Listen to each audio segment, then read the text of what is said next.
Hello everyone, this is Divya and welcome to my channel Dialectical Girl. और आज की इस वीडियो में हम बात करेंगे क्रिमिनोलॉजी के एक इम्पॉर्टेंट टॉपिक के बारे में, importance of the study of criminology. मैंने और भी कई इम्पॉर्टेंट टॉपिक्स पर वीडियोस बनाई हुई हैं। अगर आपने मेरी प्रीवियस वीडियोस नहीं देखी हैं तो वो आप मेरा चैनल विजिट करके देख सकते हैं या फिर मेरी प्लेलिस्ट में जाकर देख सकते हैं।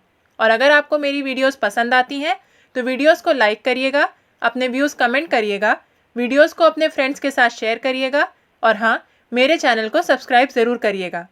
तो चलिए बिना किसी देरी के ये वीडियो स्टार्ट करते हैं। अगर हम क्रिमिनोलॉजी के बेसिक मीनिंग की बात करें तो ये वर्ड दो वर्ड से मिलकर बना है। पहला है क्राइमन, जो कि एक लैटिन वर्ड है जिसका मीनिंग है क्राइम या नेचर ऑफ क्राइम, एंड दूसरा वर्ड है लोगोस या लॉजिया, जिसका मतलब है स्टडी या साइंस। तो हम कह सकते हैं कि क्रिमिनोलॉजी का मतलब है स्टडी ऑफ क्राइम या फिर study of nature of crime. और साथ ही में हम ये भी कह सकते हैं कि criminology is the scientific study of causation of crime, prevention of crime, effects of punishment on criminals and society, treatment of criminals या फिर करेक्शन ऑफ क्राइम्स। तो ये तो क्रिमिनोलॉजी का बेसिक मीनिंग हो गया। अब हम बात करते हैं कि क्राइम की स्टडी क्यों इम्पॉर्टेंट है, importance of the study of criminology. तो इसके लिए अब हम कुछ इम्पॉर्टेंट फैक्टर्स को डिस्कस करते हैं जिनकी वजह से क्राइम की स्टडी ज़रूरी है, इम्पॉर्टेंट है। तो पहला इम्पॉर्टेंट फैक्टर है to know the actual amount spend in a year for controlling crime. Criminology के थ्रू हम एक्चुअल अमाउंट ऑफ मनी पता कर सकते हैं जो क्राइम को कंट्रोल करने के लिए स्पेंड किया जाता है। क्राइम में इन्वेस्टिगेशन एंड प्रोसिक्यूशन इन्वॉल्व होता है, जिसमें स्टेट मशीनरी भी लार्ज एक्सटेंट पर इन्वॉल्व होती है। अब जितने भी ऑफेंसेस होते हैं, जैसे कि offences against human body and property, offences of social economic nature, offences concerning the environmental pollution and water pollution, offences against state, offences of tax evasion, offences related to the labour and factory problems etcetera. तो ये सब crimes public exchequer पर एक heavy burden impose करते हैं और एक combined सर्वे के थ्रू हम इसमें स्पेंड किए गए एक्चुअल अमाउंट ऑफ मनी को रिवील कर सकते हैं या ऑब्टेन कर सकते हैं। और इसीलिए ये एक इम्पॉर्टेंट फैक्टर है जो क्राइम की स्टडी को इम्पॉर्टेंट बनाता है। दूसरा इम्पॉर्टेंट फैक्टर है to know the reasons which make a man criminal. Crime की स्टडी से हम उन रीजंस का पता लगा सकते हैं जिनकी वजह से एक इंसान क्रिमिनल बन जाता है।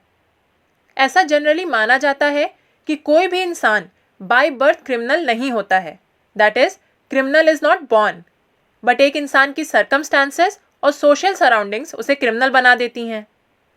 तो अब ये सवाल आता है कि ऐसे कौन से रीजंस हैं जो एक इंसान को क्रिमिनल बनाते हैं। एक बच्चा जब पैदा होता है वो इनोसेंट और एडोरेबल होता है, बट जैसे जैसे वो बड़ा होता है वो डिफरेंट ट्रेड्स को अडॉप्ट कर लेता है और कभी कभी डेलिंक्वेंसी और क्रिमिनलिटी भी उसकी लाइफ का एक पार्ट बन जाती है। और अपनी अडल्ट लाइफ में वो फिर वैसे ही बिहेव करने लगता है। और इसीलिए क्राइम की स्टडी, क्राइम के नेचर की स्टडी ज़रूरी है ताकि हम उन रीजंस को फाइंड आउट करके उन्हें प्रिवेंट कर सकें। तीसरा इम्पॉर्टेंट फैक्टर है knowledge of criminology is essential for professionals and social workers. Criminology की नॉलेज सर्टेन प्रोफेशनल्स और उन लोगों के लिए बहुत ज़रूरी है जो सोशल सर्विस करना चाहते हैं। Magistrates, police, prison officials, probation and parole authorities के लिए ये ज़रूरी है कि उन्हें क्राइम और क्रिमिनल बिहेवियर की एडुकेट नॉलेज हो ताकि वो क्रिमिनल्स के साथ अच्छे से और ह्यूमेन मैनर में डील कर सकें। और इस तरीके से ना सिर्फ क्रिमिनल्स पनिश होंगे बल्कि उन्हें एडुकेटली रिफॉर्म भी किया जा सकेगा। और ये जनरली भी माना गया है कि क्रिमिनल्स रिफॉर्मेशन से परे नहीं होते हैं, उन्हें भी सुधार कर वापस सोसाइटी में लाया जा सकता है as a better human being. और इसलिए इन अथॉरिटीज़ एंड प्रोफेशनल्स को क्रिमिनोलॉजी की अच्छी नॉलेज होनी चाहिए। चौथा इम्पॉर्टेंट फैक्टर है knowledge of criminology is essential for legislators. Criminology की स्टडी इसलिए भी ज़रूरी है क्योंकि इसके थ्रू हमें क्रिमिनल बिहेवियर के कॉजेज़ और क्रिमिनल्स की प्रॉपर पनिशमेंट की नॉलेज होती है। क्रिमिनल को पनिश करने का एम सिर्फ रेट्रीब्यूशन नहीं होता है।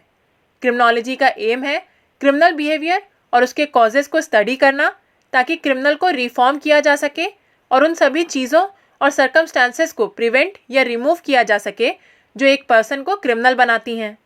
और इसके लिए क्रिमिनल लॉ बहुत ज़रूरी है क्योंकि ये एक ऑर्डरली सोसाइटी बनाने का एम करता है। तो अगर हमारे लेजिस्लेटर्स के पास क्रिमिनोलॉजी का बैकग्राउंड होगा तो वो ऐसे लॉज इनैक्ट करेंगे जो सोसाइटी में law, order and peace maintain करेंगे। पांचवा इंपॉर्टेंट फैक्टर है knowledge of criminology is necessary for police officials. अगर हमारे पुलिस ऑफिसर्स क्रिमिनल्स से डील करने के लिए प्रॉपरली ट्रेंड होंगे तो वो एज रिस्पॉन्सिबल ऑफिसर्स ना सिर्फ क्रिमिनल्स को पकड़ने और उन्हें कोर्ट के सामने लाने का काम करेंगे बल्कि एक रैशनल अप्रोच के साथ क्राइम को रोकने या प्रिवेंट करने में भी एक वाइटल रोल प्ले कर सकते हैं। छठा इंपॉर्टेंट फैक्टर है knowledge of criminology is necessary for magistrate, जजेस एंड स्टूडेंट्स ऑफ लॉ। एक मैजिस्ट्रेट या जज अगर क्रिमिनोलॉजिकल बैकग्राउंड का है तो वो किसी भी ऑफेंडर को सेंटेंस करते टाइम सिर्फ पनिशमेंट के बारे में नहीं सोचेगा बल्कि उस ऑफेंडर के रिफॉर्मेशन के बारे में भी सोचेगा जिससे सोसाइटी को भी बेनिफिट होगा। एक प्रिजन ऑफिशियल जिसको क्रिमिनोलॉजी की नॉलेज है वो किसी क्रिमिनल के इम्प्रिजनमेंट के टाइम उसे ऐसा ट्रीटमेंट दे सकता है जो उस प्रिजनर की पूरी फिलॉसफी और उसके बिहेवियर को भी चेंज कर सकता है। अगर क्रिमिनोलॉजी को डिफरेंट कोर्सेज के under as a subject prescribe कर दिया जाए इन स्कूल्स, यूनिवर्सिटीज़ एक्सेट्रा तो ये स्टूडेंट्स को भी एक साउंड बैकग्राउंड प्रोवाइड करेगा और उनकी आगे की जर्नी में भी काफ़ी यूज़फुल रहेगा। सातवां इंपॉर्टेंट फैक्टर है knowledge of criminology is necessary to know the novel techniques of crime and punishment. हमारे लिए ये भी ज़रूरी है कि हमें डिफरेंट लीगल सिस्टम्स की नॉलेज होनी चाहिए कि उन सिस्टम्स में क्रिमिनल्स और क्राइम से कैसे डील किया जाता है।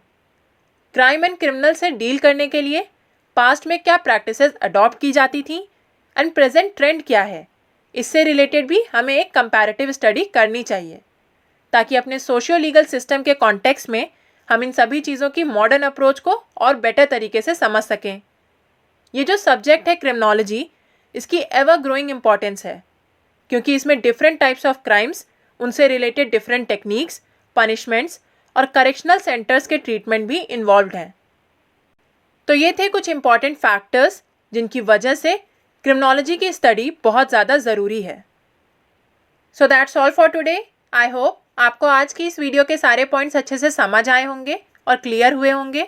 अगर आपको कोई भी क्वेरी है तो वो आप मुझे कमेंट सेक्शन में पूछ सकते हैं। अगर आपको ये वीडियो पसंद आई है तो do like this video, share this video with your friends and yes, don't forget to subscribe to Dialectical Girl for more such educational content. Thank you for watching.